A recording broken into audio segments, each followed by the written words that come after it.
The woman behind the podium didn't look up when Camille Hollister approached the first-class boarding lane. She was scanning tickets on autopilot, the little chime of the scanner filling the quiet between announcements, and Camille waited her turn with her boarding pass already open on her phone. She was 41, in a charcoal wool coat that had traveled with her from Boston to Atlanta and now sat folded over her arm, and she wore flat leather loafers because her flight was 6 hours long, and she'd learned a long time ago that comfort didn't have to look like carelessness. Her carry-on was black, no logos, one small tag on the handle. She'd booked seat 1A 3 weeks ago because she wanted to sleep against the window without anyone climbing over her, and she had earned that seat with money and with miles, and with a career that had taught her to notice small things before they became big ones. The gate agent's name badge said Marley Boyd. She was maybe 28, blonde hair pulled tight, foundation a shade lighter than her jaw. When Camille held her phone under the scanner, the little chime didn't come. Marley looked at the screen, then at Camille, then at the screen again, and her mouth pulled to one side the way a person's does when they've decided the problem in front of them is inconvenient. "Ma'am," Marley said, "I'm going to need to see a photo ID and a physical copy of your ticket." Camille lowered her phone. Behind her, a man in a navy suit was scanning his own pass into the same lane without being stopped. He got the chime. He kept walking. Camille turned back to Marley and slid her driver's license across the counter. "I don't have a paper ticket," she said. "The airline stopped issuing those for mobile bookings 2 years ago." Marley didn't touch the license. She tapped at her keyboard, eyes fixed on a screen Camille couldn't see, and let the silence stretch the way people do when they want another person to feel it. Around them, the gate was thinning out. Business class had already boarded. A family with a toddler was making its way down the jet bridge, the little boy dragging a stuffed elephant behind him by one ear. Camille watched the clock on the wall move from 6:42 to 6:43 to 6:44 and kept her breathing even. "We're not showing you in first class," Marley said finally. Her voice had that gentle, corrective note some people use when they're delivering bad news they secretly enjoy. "It looks like you're actually in the main cabin. Row 24. Would you like me to reprint your pass for you?" "My ticket says 1A, Camille said. She turned the phone around so the screen faced Marley. "Seat 1A, fare class F, confirmed on the 15th of last month. Order number ends in 8891. Marley's eyes flicked down for half a second, then back up, and she smiled the kind of smile that has no warmth in it at all. "Ma'am, the system is what we go by. The system says 24C. I'm sure there was some kind of confusion at booking, but I can't seat you up front if you're not showing up front. If you want to speak to customer service after the flight, I'd be happy to give you the number." Camille had been a lawyer for 16 years. She had spent the last 9 of those years as senior counsel for the same airline whose logo was currently stitched onto the collar of Marley Boyd's uniform.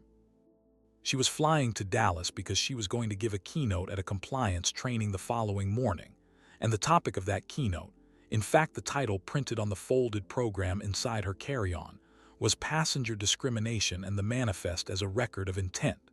She did not tell Marley Boyd any of this. She had learned, long before law school, that telling people who you were was almost always the wrong move. Letting them show you who they were first was better. The record they built in that window was the only record that mattered later. "Please pull up the manifest," Camille said. "Read the fare class next to my name out loud." Marley's fingers stopped over the keyboard. A small muscle jumped in her jaw. She did not pull up the manifest. She looked past Camille to see if anyone else was in line, and there was no one, and the jet bridge was almost empty, and the small window of time in which she could have handled this cleanly was already closing behind her. Marley Boyd chose the wrong door. Camille watched her make the decision in real time, the way a person watches a driver drift toward the wrong exit and know a full second before the wheels cross the line that it's already too late. Instead of pulling up the manifest, Marley reached for the small handheld radio clipped to her hip and turned her body a quarter away, angling her shoulder so that Camille couldn't quite see her mouth. "Hey," she said into the radio, low, "I've got a situation at B14. Passenger claiming a first-class seat that's not showing. Can you send someone up? Camille didn't move. She stood exactly where she had been standing, hands folded loosely in front of her, the strap of her carry-on still resting in the crook of her elbow. She had learned in her first year practicing that stillness rattled people more than argument. Argument gave them something to push against. Stillness left them holding whatever they had said last and made them hear it again.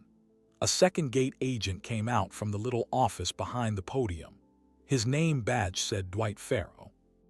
He was older, maybe 50, with the tired posture of a man who had spent 30 years standing on airport carpet and had stopped believing anyone's story a long time ago. He glanced at Camille the way Marley had glanced at Camille. His eyes traveled from her loafers to her coat to her hair, which she wore natural and short, and Camille watched his face perform the small, unconscious sorting that she had been watching her whole life. He decided she was a problem before he had heard a single word from her mouth. "What's the trouble here?" Dwight said, not to Camille but to Marley.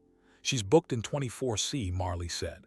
"She's saying she's in 1A. I told her there's nothing I can do without a supervisor." "You didn't tell me anything about a supervisor," Camille said gently. "You told me the system was the system. You told me I could call customer service after the flight. You haven't opened the manifest." Dwight's mouth flattened. He didn't like being corrected in front of a colleague, and he liked it less coming from her. He turned to face Camille fully for the first time and folded his arms across his chest, and his voice took on the careful, patient tone that people use when they've already decided the other person is going to be difficult. "Ma'am," he said, "we deal with a lot of upgrade confusion at this gate. Sometimes people book main cabin and think they got first because of a promotion email, or a companion who was in first told them, or a travel agent made a mistake. It happens more than you'd believe. What I can do is get you on this flight in your assigned seat, and once you're in Dallas you can take it up with the airline. How does that sound?" "It sounds like you haven't opened the manifest," Camille said. "There's no need to," Dwight said. "Marley already checked." Marley checked a screen. "She hasn't shown me the screen. She hasn't read me the fare class. She hasn't confirmed my order number. She's told me what the outcome is going to be and she's asked me to accept it. That's not the same thing as checking." Behind her, the jet bridge door was still open, and the last few passengers from economy were filing through. A woman in a red parka slowed as she passed, catching the tail end of the conversation, and then kept walking but slower. A man in a Braves cap stopped altogether a few feet away and pretended to fuss with the strap of his backpack. Camille noticed both of them. She always noticed. In a room full of people who had trained themselves not to see, the ones who let themselves look were the ones who mattered later. Dwight uncrossed his arms and put both hands flat on the podium. "Ma'am," he said, and now the patient tone had a thin edge under it, "we are trying to close this flight. I need you to make a choice. You can take your assigned seat in 24C, or you can step out of the boarding lane and speak with customer service at the desk over there. Those are the options. You haven't offered me a third one," Camille said. "What third one?" Dwight said. "Read the manifest," she said, out loud, "right now. That's all I'm asking." His jaw set. He didn't move. The man in the Braves cap had stopped pretending to fix his backpack. He was standing about 4 feet off Camille's left shoulder now, arms loose at his sides, watching Dwight Farrow the way you watch a dog you're not sure about. He was maybe 60, weathered hands, a wedding ring worn thin at the top. His name was Errol Prine, though Camille wouldn't learn that until later, and he had flown this airline 42 weeks a year for the last 11 years, and he had never once in all of that time stopped at a gate to say something. He was about to break that streak. "Dwight," Errol said, "is there a reason you won't just pull up her ticket?" Dwight's head snapped toward him. "Sir, this doesn't concern you." "It concerns me a little," Errol said, in the same easy tone he might have used to order a coffee. "I've been standing here about 6 minutes. You've told her 3 different things and you haven't touched the keyboard once.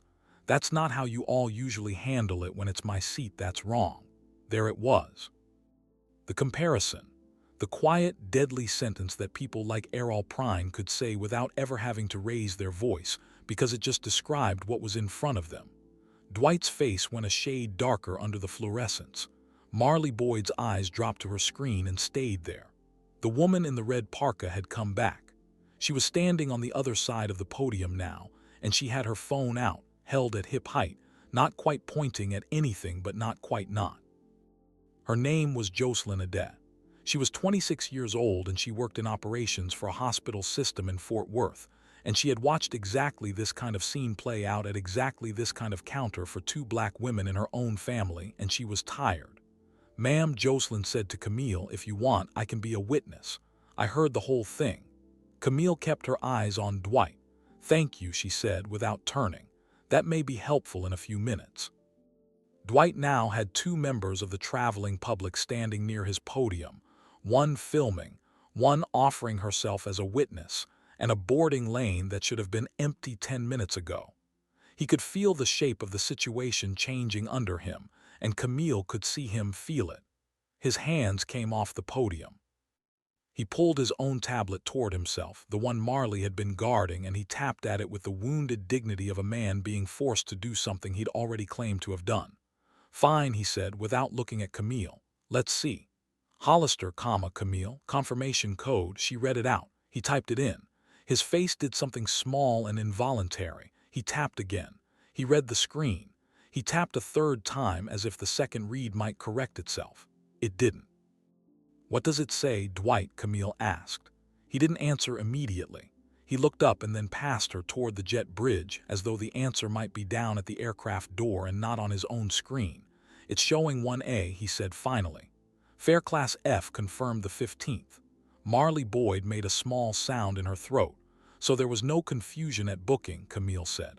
"There was no promotion email I misunderstood. There was no travel agent's mistake. The manifest shows exactly what my ticket shows. It has shown that the entire time I have been standing here." Dwight put the tablet down flat. His mouth opened and closed. "Ma'am," he said, "there must have been a glitch. Sometimes our two systems don't talk to each other, and Marley was working from the reservation view, not the manifest," and Camille let him finish. She had learned to let people finish. The excuse a person built in the first 60 seconds after being caught was almost always more revealing than the original act. Dwight's excuse was building itself around a technical malfunction, an invisible glitch between two invisible systems, a story with no fingerprints on it. It was a good story. She had heard variations of it in depositions for 9 years. "Pull up the change history," she said.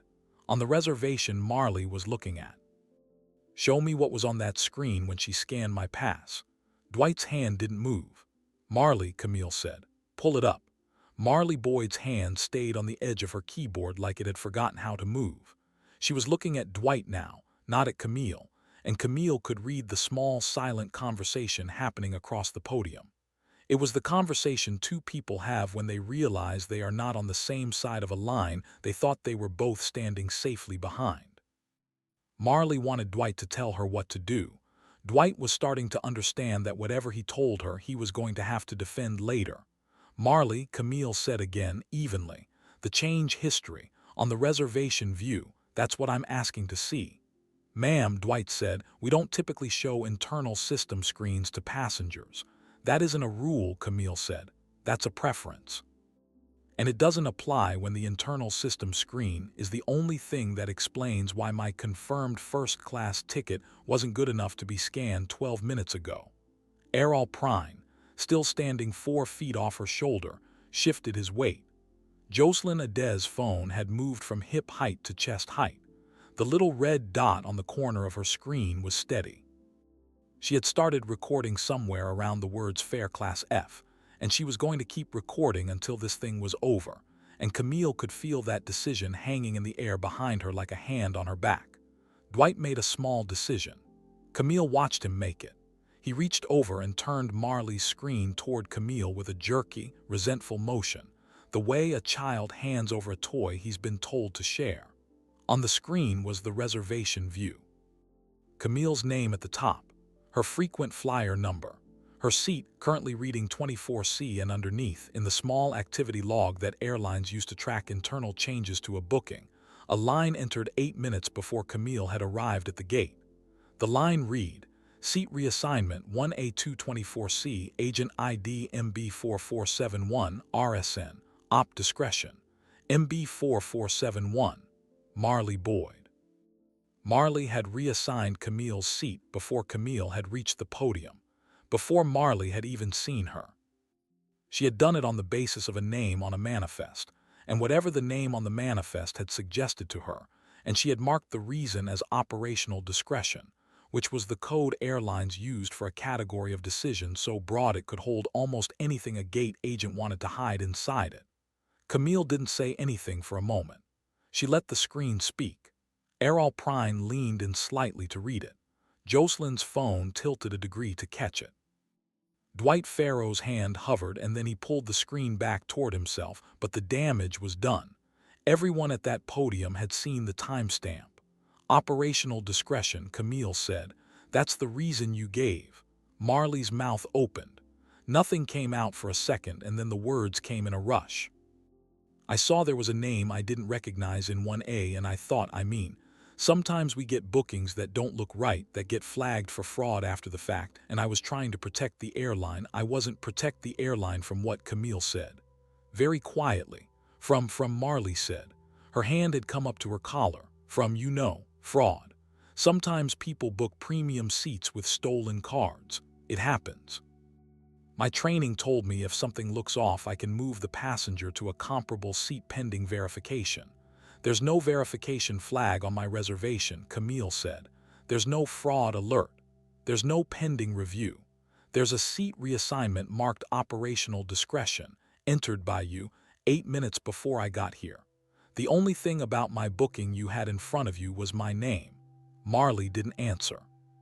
She didn't have an answer that wouldn't make the situation worse, and Camille could see her finally understanding that. Dwight tried once more. Ma'am, he said, this is clearly a misunderstanding and I'd like to fix it. We can move you to 1A right now. We can offer you a voucher for the inconvenience. If you'd like to file something in writing after the flight, of course, we have a process for that. Camille turned her head slowly to look at him.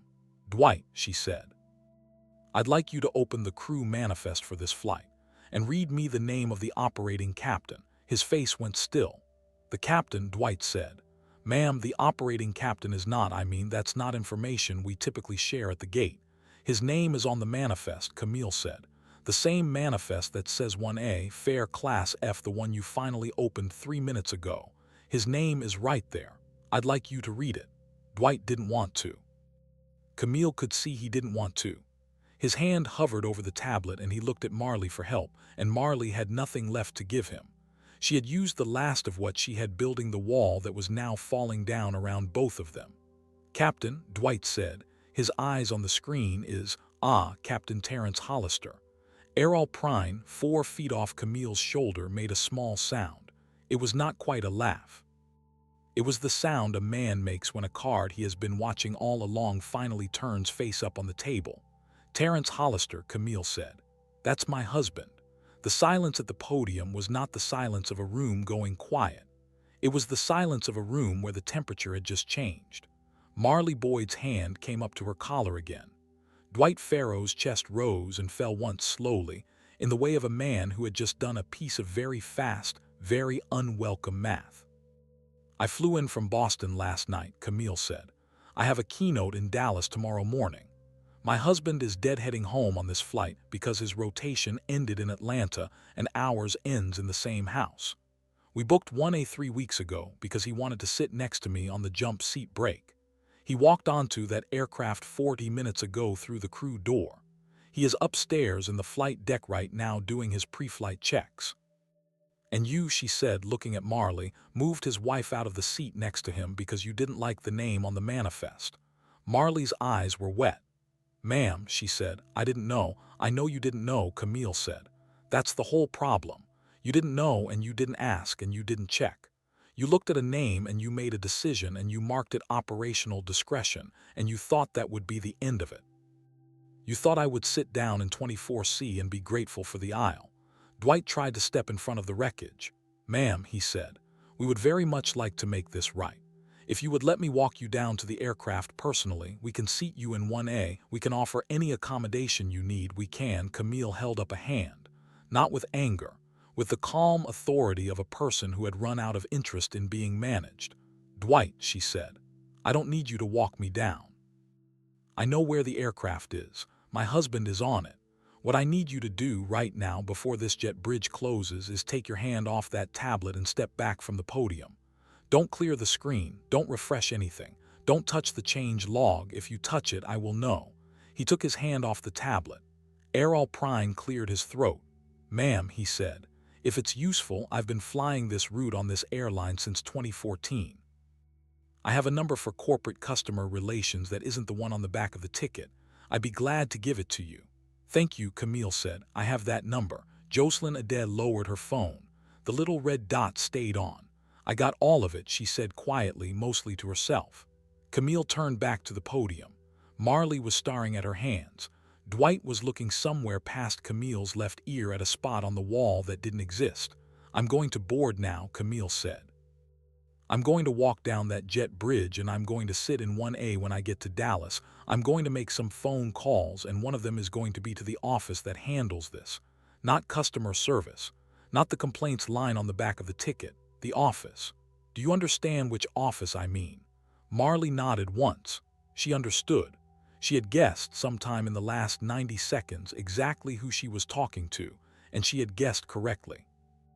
The jet bridge was cold in that particular way jet bridges are always cold. A draft from somewhere under the aircraft door that never quite went away. Camille walked it alone. Behind her, she could hear Errol Prine's boots on the ribbed metal, and behind him, the softer step of Jocelyn Ade, and somewhere further back the small strained voices of Marley Boyd and Dwight Farrow trying to figure out what to do next with a boarding lane that was closing, and a manifest they could no longer explain. At the aircraft door a flight attendant was waiting. Her name badge said Yolanda Prescott, and she was in her early 50s, hair pulled back into a low twist, lipstick the color of a good burgundy. She had done this job for 26 years, and she had heard the tone of the radio traffic between the gate and the cabin over the last 15 minutes, and she had a look on her face that suggested she had already put most of the pieces together without needing anyone to hand them to her. "Mrs. Hollister," Yolanda said. She said it the way a person says a name they have said 100 times before at 100 different aircraft doors. She said it warmly, and she said it a little louder than she strictly needed to, so that anyone standing behind Camille and the jet bridge would hear it clearly. "Welcome aboard. The captain's expecting you. Your seat is right up here." Camille stepped through the door. The aircraft smelled like it always smelled, recycled air and coffee brewing somewhere in the forward galley, and she felt the small familiar drop in her shoulders that she always felt when she got past a gate. She had been holding herself very still for a long time. Yolanda walked her the 4 steps to 1A. The seat was empty. Of course it was empty. Nobody else had been assigned to it. Marley Boyd had moved Camille to 24C and left 1A open, because the story Marley was going to tell later, if she'd been allowed to tell it, was that 1A had been a system ghost, an artifact, a seat that showed on one screen and not on another. It was going to be very hard to tell that story now, with the seat sitting there empty and Camille's name on the manifest above it, and the change log time-stamped 8 minutes before her arrival. The cockpit door was closed, as it had to be. Camille didn't try to open it. She sat down in 1A and put her carry-on in the overhead bin herself, and then she took her coat off and folded it across her lap, and she looked out the window at the ground crew moving a baggage cart back from under the wing. Yolanda paused beside her. "Can I get you anything?" she said. "Water or a warm towel or," and here her voice dropped just a little, "anything you need me to note down for later." "Water is fine," Camille said. "Thank you, Yolanda." Yolanda nodded once. She had heard the thank you the way it was meant, which was as a small acknowledgement that Camille had noticed her, and that Camille was going to remember her. She went to the galley. A few minutes later, Errol Prine walked past on his way to his own seat in 3F. He didn't stop. He didn't make eye contact. He just gave the smallest tip of his cap as he passed, and Camille understood it exactly. It was the gesture of a man who had done something small and quiet at a gate and did not want any credit for it, and did not want to embarrass a stranger by asking for any. Jocelyn Ade was further back, all the way in 22B, and Camille didn't see her come through, but she knew from the manifest that she was there. The manifest was, as it turned out, a very useful document. There was a small chime from the overhead speaker.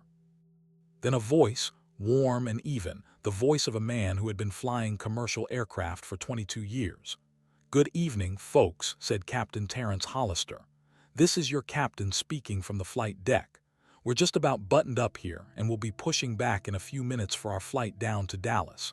Weather's clear all the way. Should be a smooth ride. We do want to apologize for the slight delay at the gate this evening." I'm told there was an issue with the manifest.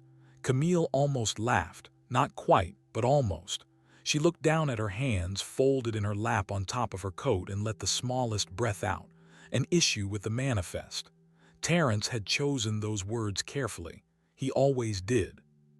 He had flown for the Navy before he flew commercial, and he had learned in a cockpit somewhere over the Persian Gulf that the words a captain spoke on an open channel were words that could be pulled up in a hearing later. And he never said anything on a PA that he wasn't prepared to see in a transcript. An issue with the manifest was the truest possible thing he could have said in the fewest possible words, and he had said it in a voice so calm that most of the passengers in the cabin would hear it as ordinary airline apology language and move on. Camille knew he had said it for her. She knew he had said it because he had been sitting in the flight deck reading the same manifest Marley Boyd had been guarding, and he had seen his wife's name reassigned to 24C 8 minutes before boarding began, and he had known exactly what that meant, and he had done the one thing a captain could do without leaving the cockpit and blowing up his own authority on his own aircraft. He had let his wife know he had seen it. He had let the cabin know something had happened. And he had put it into the recorded audio of the flight, so that when Camille's phone call started in Dallas tomorrow morning, there would be a captain's announcement on a time-stamped voice log that referred to an issue with the manifest, and any lawyer trying to argue later that nothing had happened would have to explain that phrase away. Terence Hollister was, in his own quiet way, a very careful man. Camille had married him for a lot of reasons, and one of them was that. The aircraft pushed back at 7:14, 29 minutes late. Yolanda Prescott brought Camille a glass of water and, without being asked, a warm hand towel wrapped in a little linen napkin. Camille used the towel on her hands, which she hadn't realized were cold, and set it back on the tray. Yolanda took it away without a word. Somewhere over the Georgia state line at cruising altitude, with the cabin lights dimmed and the seatbelt sign off, Camille opened her laptop. She did not open her keynote slides. She had already rehearsed those in Boston. She opened a blank document and she began, in her careful lawyer's shorthand, to write down everything that had happened at Gate B14 in order with times. She wrote down Marley Boyd's badge number. She wrote down Dwight Farrow's name. She wrote down the exact wording of the reason code on the seat reassignment, operational discretion, and the timestamp, and the fact that the reassignment had been made before Camille arrived at the podium and could therefore not have been based on anything Camille had said or done at the gate. She wrote down the words Marley had used about fraud protection and the fact that no fraud flag existed on the reservation. She wrote down that Dwight had refused to open the manifest until pressed by another passenger. She wrote down Errol Prine's seat number, 3F, and Jocelyn Adez, 22B. She wrote down Yolanda Prescott's name and the time of her greeting at the aircraft door. She was not writing a complaint. She was writing a record. Around row 12, a young man in a hoodie was leaning across the aisle to talk to the woman in the seat next to him, and Camille caught a few words drifting forward. Something about a video. Something about how a friend of his had texted him a link that was already climbing on one of the social platforms. Camille did not look back. She did not need to. Jocelyn Adez's phone had been steady and the little red dot had been on, and Camille had understood at the podium what that meant. She closed her laptop somewhere over Louisiana and looked out the window at the dark ground below, small clusters of light where towns sat in the fields, and she thought about the shape of the next 24 hours. The keynote in the morning. The phone calls after. The investigators who would want the change log before anyone at the airline had a chance to touch it. She thought about Marley Boyd, 28 years old, sitting at a podium in Atlanta right now with her career in her hands, wondering what came next. Camille had a fairly good idea what came next. The flight landed in Dallas at 9:47 local time, and Camille Hollister was awake in 1A when the wheels touched down.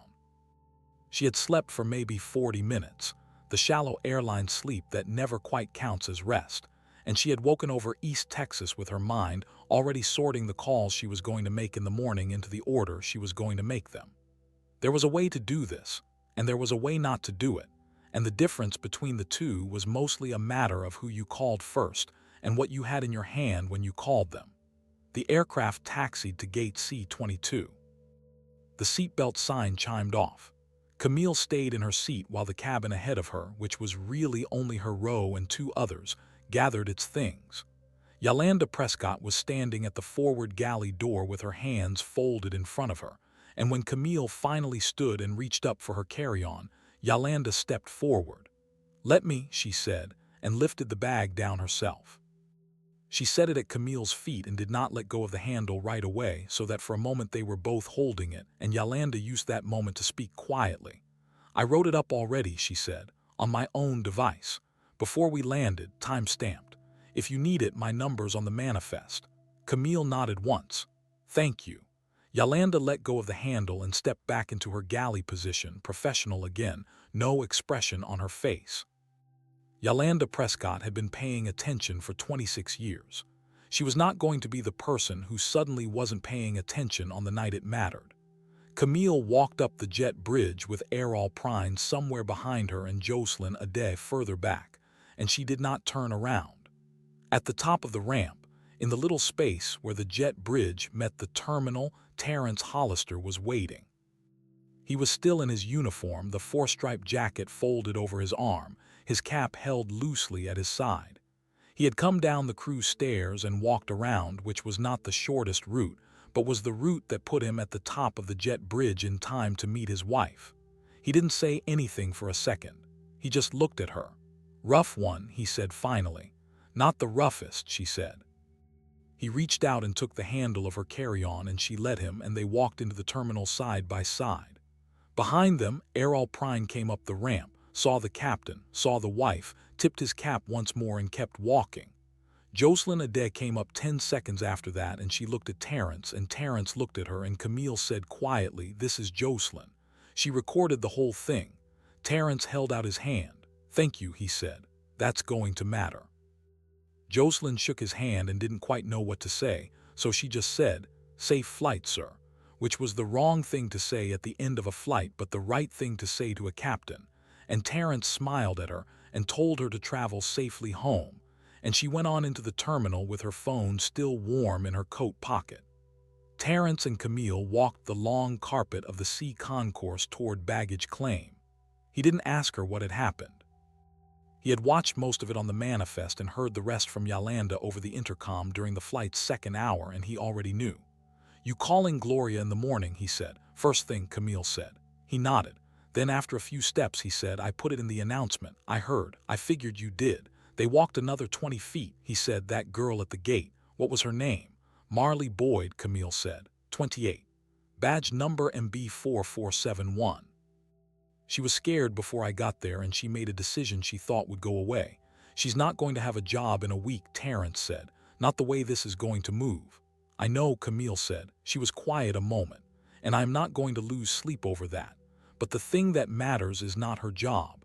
The thing that matters is the pattern. You think there's a pattern." "I know there's a pattern," Camille said. "Operational discretion is not a code that gets typed by accident. It's a code people are trained to use when they want the record to be quiet." Terrence didn't say anything. "Somebody trained her," Camille said. The phone call to Gloria Reyes went out at 6:12 the next morning, before the sun was fully up over Dallas, from the desk in Camille's hotel room. Gloria was Camille's counterpart at the Department of Transportation, the senior investigator in the office that handled passenger discrimination complaints, and she had known Camille for 11 years.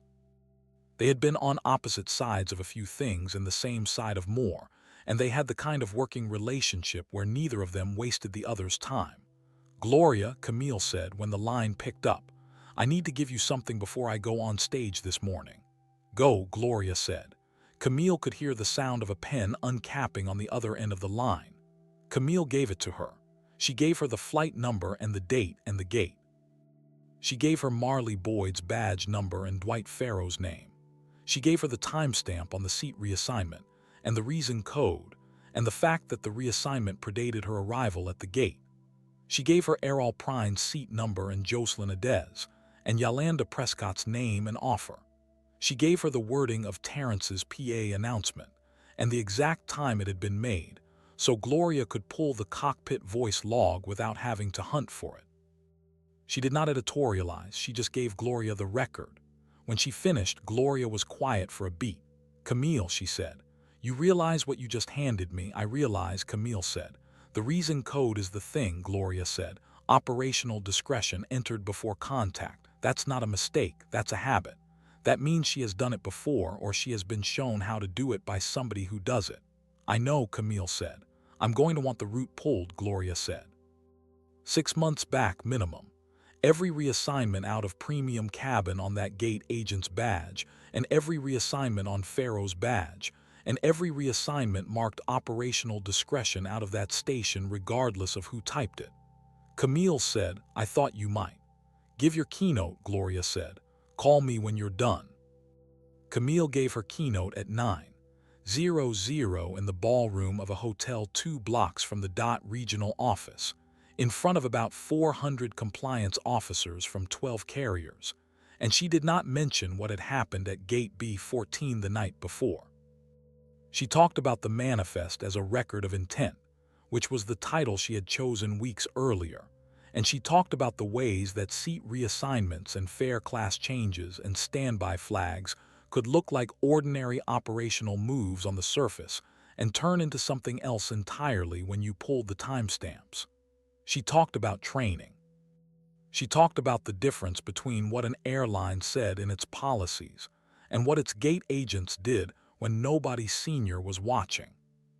She looked at a room full of people whose job was to make sure their own airlines never ended up on the front page of a discrimination story, and she told them, in careful language, that the record was always going to speak, eventually, and the only question was whether their airline was going to be the one that listened to it before somebody else did. 2 people in that room worked for the airline Camille had flown on the night before. They did not know yet what had happened at B14. They would find out by lunch. By lunch, in fact, most of the airline knew. Jocelyn Adez's video had crossed the 2 million view line on one platform overnight and was climbing on 2 others. The video was 14 minutes long, unedited, and it began somewhere around the phrase "system is what we go by" and ended with Camille walking down the jet bridge alone. Jocelyn had captioned it in one sentence. Gate agent decided a black woman couldn't have booked 1A. Comments were doing what comments do. And somewhere in the middle of the comments, a person who identified themselves as a former employee of that airline's Atlanta station had posted a longer thread describing, in specific detail, an internal culture at the B concourse in which operational discretion was used as a catch-all code to move certain passengers out of premium seats without generating a paper trail that anyone above the shift supervisor would ever review. The thread had 4,000 shares by the time Camille came off the stage. She turned her phone back on in the hallway outside the ballroom and it began to buzz and did not stop. She let it buzz. She walked down the carpeted hallway of the hotel to a quiet corner near a bank of windows that looked out onto a parking garage, and she called Gloria back. Gloria picked up on the first ring. "We pulled the route," she said. 6 months. "Camille, it's bad." "How bad?" Camille asked. "Marley Boyd has 147 seat reassignments out of premium cabin in 6 months, Gloria said. 131 of them are marked operational discretion. The demographic pattern across those reassignments is not subtle. Farrow has fewer, but the pattern is the same. And there are 3 other agents at that station with numbers in the same neighborhood." Camille closed her eyes for a second. There's more, Gloria said. Two of the passengers who were moved out of premium seats in the last 4 months already filed complaints with our office. Those complaints were sitting in the queue. Nobody had connected them to a pattern because they came in from different cities, different flights. But same badge numbers keep showing up. So it's not one gate agent, Camille said. It's not one gate agent, Gloria said. It's a station. Camille was quiet. Gloria said, "We're going to open a formal investigation this afternoon. Corrective agreement is going to be on the table. Mandatory retraining, an independent complaint line that does not route through station leadership, refunds and written apologies to every passenger identified in the review, and a monitor at the Atlanta station for a period we're going to negotiate. And the reason code operational discretion is going to be restricted. It's going to require a supervisor sign-off in writing for every use going forward." Camille nodded, even though Gloria couldn't see her. "Good," she said. Marley Boyd was placed on unpaid leave that afternoon, pending the investigation. Dwight Farrow was placed on administrative leave the same day. The station manager, a man named Curtis Hallam who had been running the B concourse for 9 years and who had, it would later turn out, personally trained Marley Boyd on the use of the operational discretion code, was suspended within a week. He would not return to that job. The airline issued a public statement that used the word unacceptable twice, and the phrase does not reflect our values once, and the CEO recorded a video apology that was, by the standards of CEO video apologies, better than most. He named the flight. He named the gate. He did not name Camille, because Camille's office had asked him not to, but he acknowledged that a senior figure in passenger protection work had been the passenger involved, and that this had made the airline's failure visible in a way that most failures were not, and that the airline was going to have to reckon with the fact that most of the passengers this had happened to did not have a phone call to make in the morning. That last sentence had been Camille's. She had given it to the CEO's office through Gloria on the condition that it be said exactly as written. It was said exactly as written. Errol Prine got a handwritten note from the airline's chief customer officer and a lifetime status upgrade he had not asked for. He kept the note. He gave the upgrade to his daughter. Jocelyn Adair was contacted by 3 news programs and a documentary producer, and she said yes to one of them, the one that agreed to spend most of its runtime on the pattern rather than on the video, and she was very good on camera, in the calm and specific way of a person who had watched something happen and simply refused to pretend she hadn't. Yolanda Prescott's written account, submitted the morning after the flight, became part of the case file. She was named in the corrective agreement as an example of crew conduct the airline wanted to see more of, which is the kind of institutional acknowledgement that does not come with a raise but does come with the quiet knowledge, for the rest of a career, that the record shows who you were on the night it mattered. Camille flew home to Boston 3 days later. She flew that same airline because that was the point. She sat in 2A this time on a different aircraft, and a different gate agent scanned her pass, and the little chime came the first time, and Camille walked down the jet bridge like any other passenger. The record had spoken. The pattern had broken. And somewhere in the Atlanta station, a new reason code required a supervisor's name on every line. If this story moved you, please like, share, and subscribe for more stories where the truth waits patiently in the record until someone finally reads it out loud. Drop a comment and let me know. What would you have done if you'd been standing behind Camille at gate B14? Peace.